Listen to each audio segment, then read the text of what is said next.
Le modèle DISC trouve ses racines dans les travaux de Carl Jung, qui, dès 1921, a exploré les différentes tendances psychologiques et la façon dont chacun pense, ressent et agit. En 1928, William Wollaston a simplifié les travaux de Jung pour créer le modèle DISC que l'on connaît aujourd'hui. Pour l'anecdote, ce sacré personnage était un véritable touche-à-tout, à la fois psychologue, inventeur, écrivain et scénariste de comics. C'est d'ailleurs lui qui, en 1941, créé la plus célèbre des super-héroïnes, j'ai nommé Wonder Woman. Bon, je m'égare un peu, revenons à nos moutons.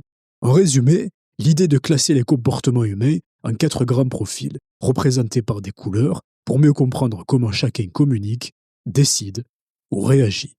La première des choses à faire, c'est déjà d'essayer de comprendre comment fonctionne ce modèle. Je vais donc vulgariser les choses au maximum pour que tu puisses avoir les bases et comprendre à minima le principe de fonctionnement. De ton côté, si tu veux vraiment rentrer dans le détail des choses, je t'invite à aller faire tes propres recherches. Ça me prendrait plusieurs heures à devoir tout expliquer dans le détail. Comment ça fonctionne? On a 2 axes principaux, l'axe vertical et l'axe horizontal. Autour de ces 2 axes-là viennent se greffer et s'implémenter 4 profils psychologiques types censés représenter les 4 profils majeurs de la psychologie humaine. On a le profil dominant, influent, stable et conformiste. Selon ce modèle, et je dis bien selon ce modèle, chaque individu a de base un profil qui prend le dessus sur les autres profils et qui vient déterminer sa façon de communiquer, d'agir et d'interagir avec les autres individus en société.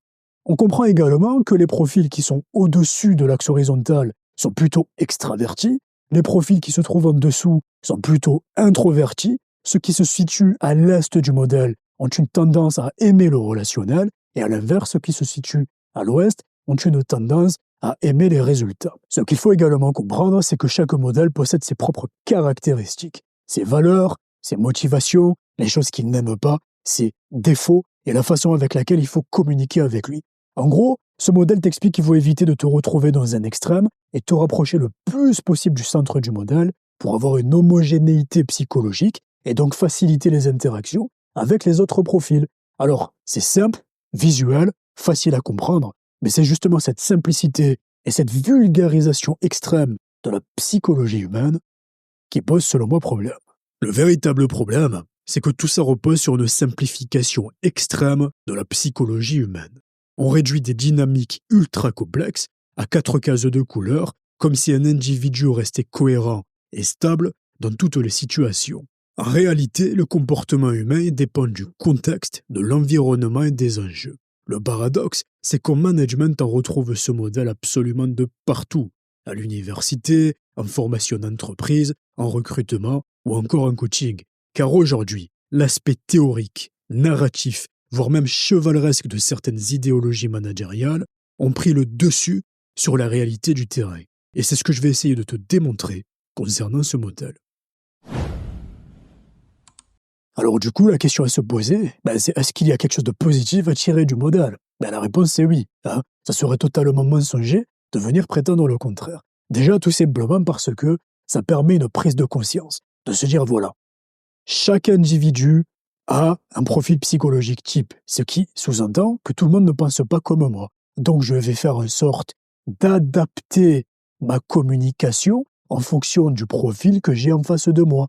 Et grâce à ça, ça va me permettre de simplifier la communication et la compréhension des individus et éviter des situations conflictuelles. Cette personne qui est en face de moi, elle n'est pas juste fermée, c'est juste qu'elle est peut-être dans le profil bleu. Donc je vais comprendre le pourquoi du comment et venir adapter mon discours à cette personne-là pour faciliter les interactions sociales. Alors, c'est un outil qui est intéressant pour comprendre les bases du mécanisme psychologique de l'être humain, mais ça n'est en aucun cas une science comportementale, et ça je vais te l'expliquer tout de suite. Le modèle DISC a selon moi 4 limites majeures. La première d'entre elles, c'est qu'il n'a aucune base scientifique solide.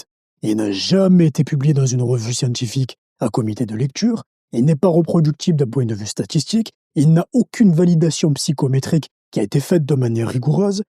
Ce sont les cabinets de conseil et de consulting qui valident eux-mêmes leurs propres théories et leurs propres méthodes. À un moment donné, il faut peut-être se poser des questions de crédibilité. Donc d'un point de vue scientifique, c'est zéro. D'ailleurs, en 2008, une étude a été publiée dans le journal de la psychologie managériale qui, je cite, indique que ces outils-là simplifient de manière déraisonnée et à outrance les principes psychologiques, ce qui augmente la probabilité de produire des diagnostics erronés. Donc, sur le papier, c'est peut-être séduisant, mais dans les faits, c'est pas terrible. Le deuxième problème avec le modèle DISC, c'est qu'il est beaucoup trop simpliste pour être fiable à 100%. Venir réduire la psychologie humaine, les millions de comportements humains, en 4 profils types de psychologie et 4 couleurs, on parle là d'un modèle qui est par définition contextuel, multifactoriel et qui de base est instable. Une personne peut soi-disant être verte en réunion et sortir de réunion et devenir rouge. Tout dépend du contexte, tout dépend de la pression, tout dépend du statut, de la culture. De base, c'est instable et peu prédictible. Donc venir réduire cette complexité en 4 profils de couleurs, c'est tout simplement du bullshit. Le troisième problème avec ce modèle, c'est tout simplement le risque de stigmatisation d'entreprise. On a donné tellement d'importance et de légitimité à ce modèle-là qu'on considère que tout ce qui sort de ce modèle, c'est entre guillemets la sainte parole et qu'il ne faut jamais le remettre en question. Les cabinets de conseil et de consulting, ils ont tellement fait le forcing qu'on considère que ce modèle-là, c'est la science absolue. Et on vient stigmatiser les gens, on vient les ranger dans des cases, dans des profils, et ça vient apporter des biais de jugement. Moi, j'ai vu de mes propres yeux des personnes rater des promotions managériales sous prétexte qu'il était un petit peu trop vert dans les bords et qu'il manquait un petit peu de rouge sur son profil. Mais à un moment donné, il faut arrêter les conneries et se reconnecter à la réalité du terrain. Un modèle qui n'a aucune base scientifique, on vient le crédibiliser à ce point-là. Mais qu'est-ce qui déconne dans les entreprises? Et enfin, pour terminer, 4e problème du modèle DISC, c'est tout simplement que c'est une machine commerciale.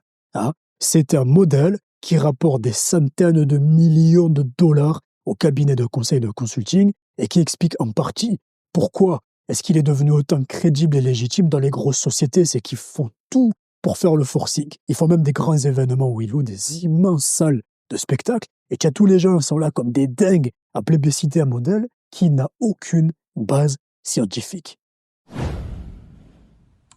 Et enfin, pour terminer, la question à se poser, c'est est-ce qu'il existe des alternatives viables et sérieuses? La réponse est oui. Je vais me contenter de te les nommer car je ferai des vidéos spécifiques pour les traiter beaucoup plus dans le détail. La première d'entre elles, c'est la méthode Big Five. C'est un modèle qui est connu, reconnu, scientifiquement établi, où il y a des recherches et les scientifiques s'y penchent depuis de nombreuses années. Ça fonctionne à 100%. La deuxième, c'est le modèle contextuel. Alors lui, c'est une combinaison d'outils qu'on va faire travailler ensemble et qu'on va utiliser en fonction du contexte et de la situation. Et enfin, pour terminer, le plus simple, c'est tout simplement l'observation de terrain. On ouvre les yeux, on essaie de comprendre comment ça fonctionne et on essaie de s'adapter à la situation. C'est la fin de cette vidéo, j'espère vraiment t'avoir partagé suffisamment de valeur. De mon côté, j'ai joué carte sur table et j'ai été le plus transparent possible. Moi, je ne suis pas là pour vendre du rêve à qui que ce soit. Si jamais tu as des personnes qui bossent dans le domaine et qui tombent sur la vidéo et qui sont pas contents, j'ai envie de te dire, c'est pareil, c'est pas moi qui parle, c'est la science. Je t'invite à t'abonner et à me laisser un petit j'aime pour soutenir la chaine. Quant à moi, je te dis à bientôt pour une prochaine vidéo. Ciao.